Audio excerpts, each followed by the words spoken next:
Bohemia and Holy Roman Emperor, had a long and successful reign. The empire he ruled from Prague expanded, and his subjects lived in peace and prosperity.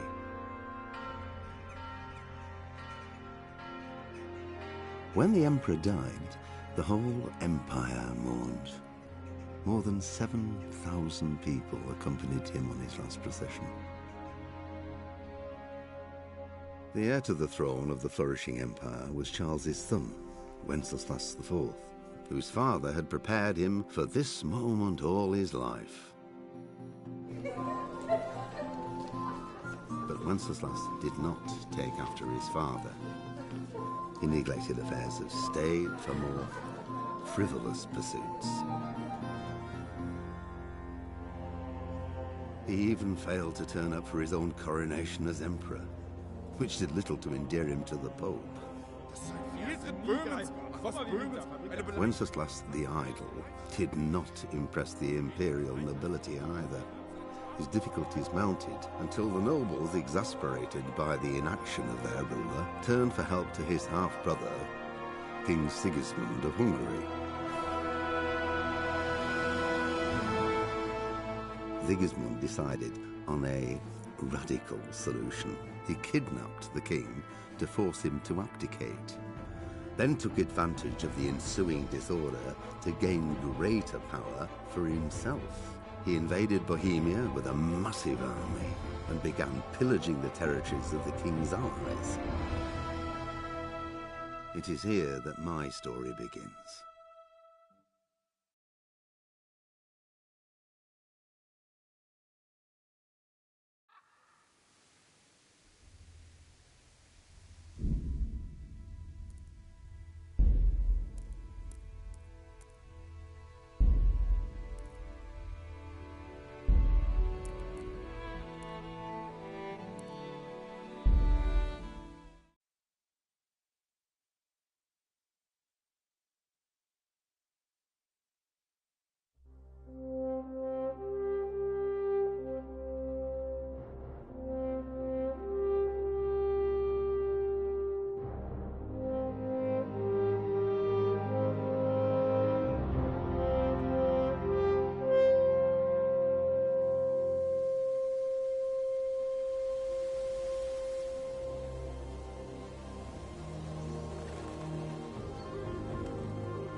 God bless. Same to you. Today's a scorcher.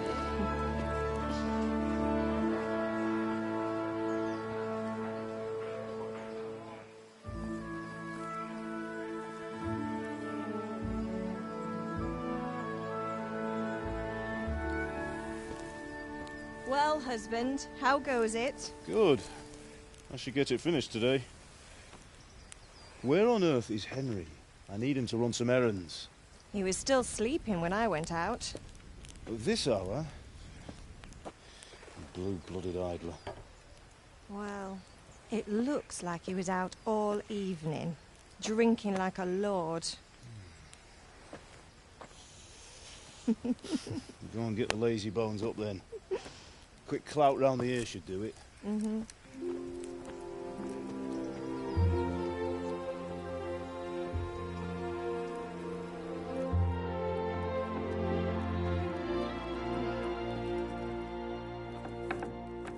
Henry! Get up now.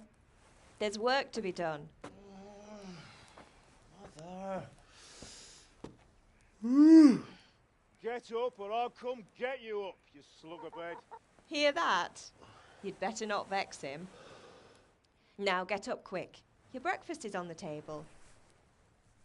Wait, what's this? Have you been... Oh, Henry. How many times have I told you about fighting? Oh, it's nothing. It's just a scratch. You've been at that sword play again, haven't you? You'd better pray your father doesn't get to hear of it. You know how he feels about it. Oh, don't worry, it wasn't that. I just scratched myself is all. Well, just don't come crying to me if you really do get hurt. Now get up, you rogue.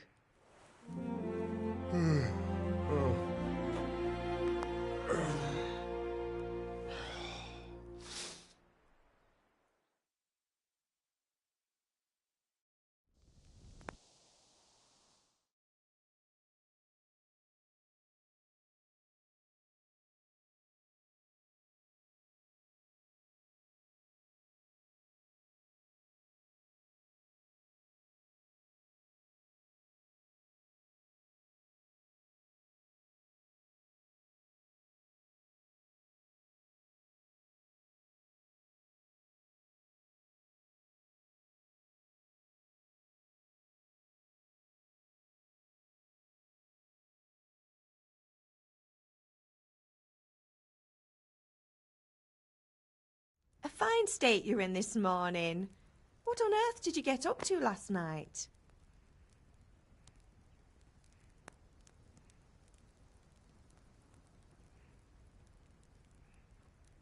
I was sweating in the forge all day yesterday, and then I was helping Fritz and Matthew with some errands. So I'd say I have a right to be a bit tired. Well, I've got a feeling there's something you're not telling me. And it's connected with that scratch on your hand. And that suspicious-looking character with a sword who turned up in town recently.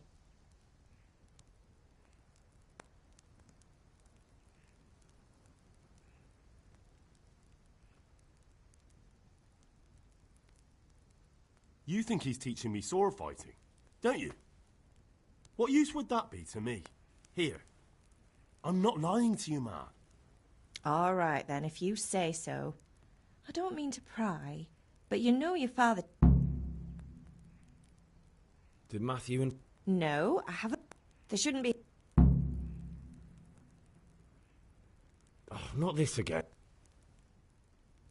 Can I get something? I left some... His father rang. He's... I know. good. He'll... Do you need me to do any... Ah, you're a...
At least you're up, that's a start.